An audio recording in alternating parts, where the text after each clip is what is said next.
Oh, dua, tiga. Oke.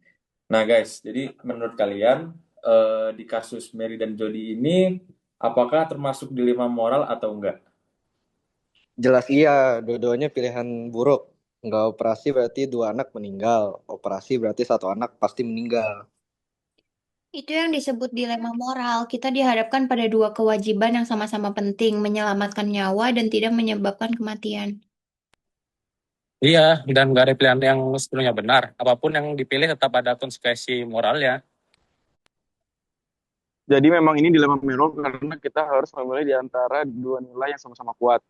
Dan juga guys, mengapa kasus ini juga melibatkan pertimbangan metaetis?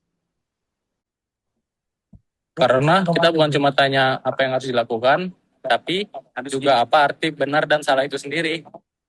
Misalnya, kalau pakai pandangan yang menilai dari akibatnya, menyelamatkan satu lebih baik daripada kehilangan dua.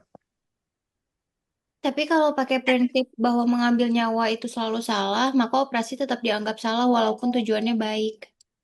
Jadi perbuatan ini menyentuh dasar teori moral. Apakah moral itu tergantung hasil, niat, atau aturan yang absolut?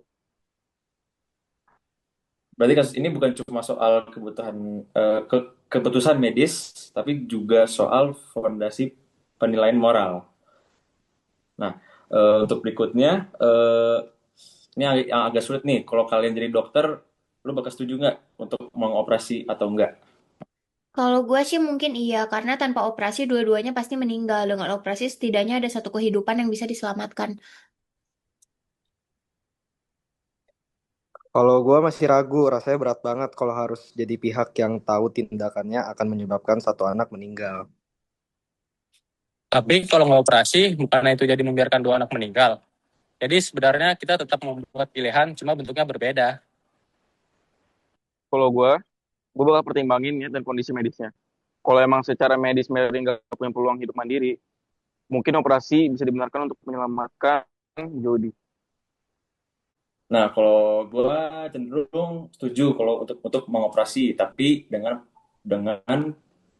pertimbangan yang etis, hukum dan persetujuan yang jelas. Karena tanggung jawabnya itu besar sekali. Intinya apapun keputusan yang diambil tetap terasa menyakitkan. Kasus ini nunjukin kalau moral itu nggak selalu hitam putih. Dan kadang dalam hidup kita harus memilih pilihan yang paling sedikit mudaratnya, rantainya sih. Makanya kasus ini sering dibahas di kelas etika sampai sekarang juga. Ya, karena dari satu kasus saja kita bisa belajar banyak tentang dilema moral dan cara berpikir secara etis.